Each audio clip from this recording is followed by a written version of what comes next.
let's start with a circular motion.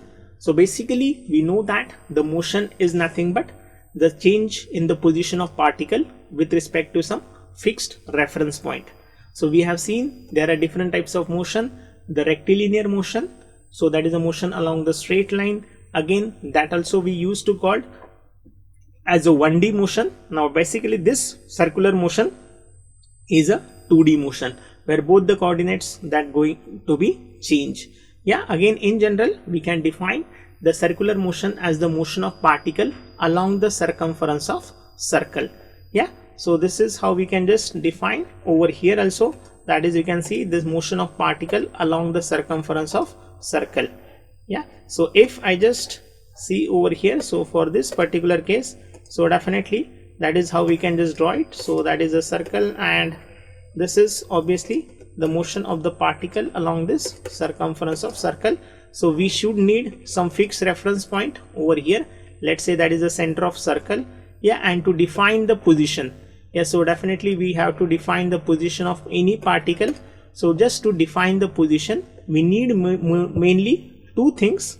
One is the radius and another is nothing but angle theta. Likewise, in case of your xy coordinate, we need both the coordinates, that is x and y. So similarly over here we need that two coordinates which are nothing but your r and theta. So again there are different types in that your circular motion also. So that is uniform circular motion. So when the particle moving along that circle with a constant speed, so definitely that we are going to call it as a uniform circular motion.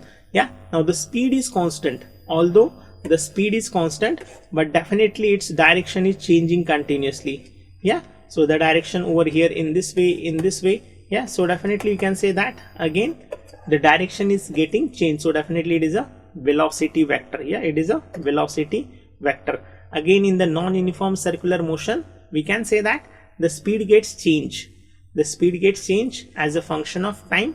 Yeah, so definitely it might get accelerated when it is moving along that your circular path. So you can say for the various examples in case of this circular motion, so let's say the motion of your earth around that sun, the motion of that your minute hand, hour hand, second hand, yeah, in that clock. So all those are nothing but you can consider that is your simple the examples of your circular motion. So these are the few important terms related to that your circular motion.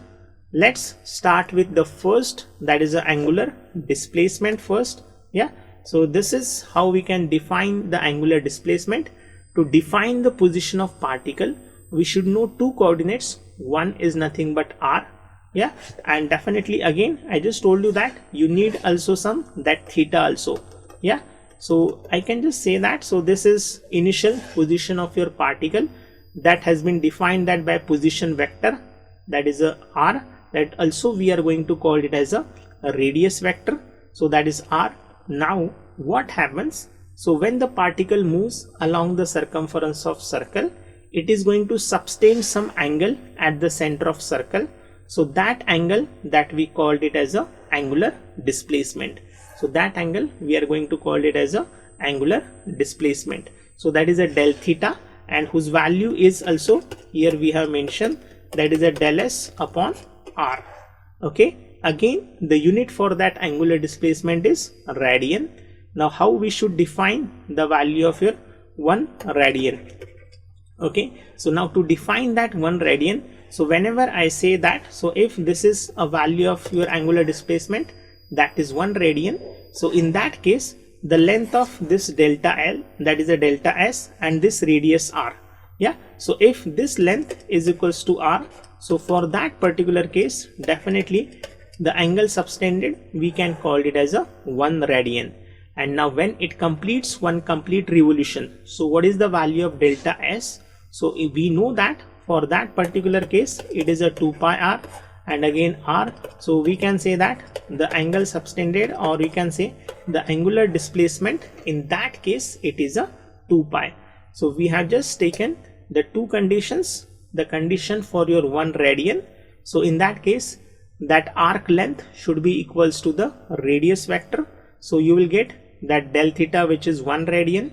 Similarly, when it completes one revolution, in that case the value of delta s, which is 2 pi r upon r, so that angle is 2 pi. So this is how we can say that angular displacement. So that is what we can say about the angular displacement. Again, definitely there is a direction for your angular displacement, which is again given by this. You are the same, yeah, angular. Next one, definitely we will say that is a right hand rule, so which gives the direction of your angular displacement as well as for your angular velocity.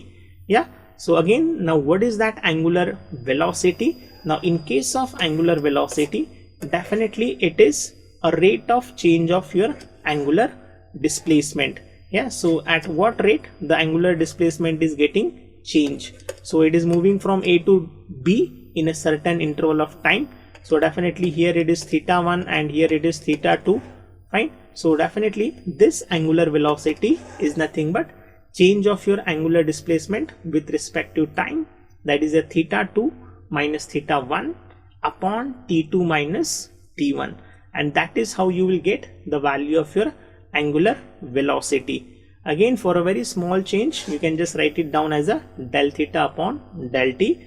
So similar to that, we will get the direction for that your angular velocity with your this right hand rule. Yeah, so the thumb indicates the direction for your angular velocity, and in case of your this angular displacement also, so this thumb indicates the direction of your angular displacement. Yeah, so over there also we have written that, so theta is equals to s upon r. So for this case also the direction of theta is given by your right hand rule. Yeah, so this is how we can just define your angular velocity. Now the next thing, definitely again the angular acceleration. So the direction of angular acceleration, there are two cases. So obviously most probably we can say that it is in the same direction or exactly opposite to that of your angular velocity. Yeah, so alpha is nothing but angular acceleration. Acceleration, simply we can say that the rate at which the angular velocity gets changed, that we are going to call it as a angular acceleration. Yeah, so this is again we can write it down, that is a omega 2 minus omega 1 upon t2 minus t1, that is a del omega upon del t. In terms of limits also you can write it down. Now when you just switch on the fan, so initially the speed of the fan gets increased. So if you take any two instance, you find that obviously the that del omega is positive, because obviously the velocity is increasing upon del t. So you will get the positive acceleration. So the acceleration direction and velocity direction is the same.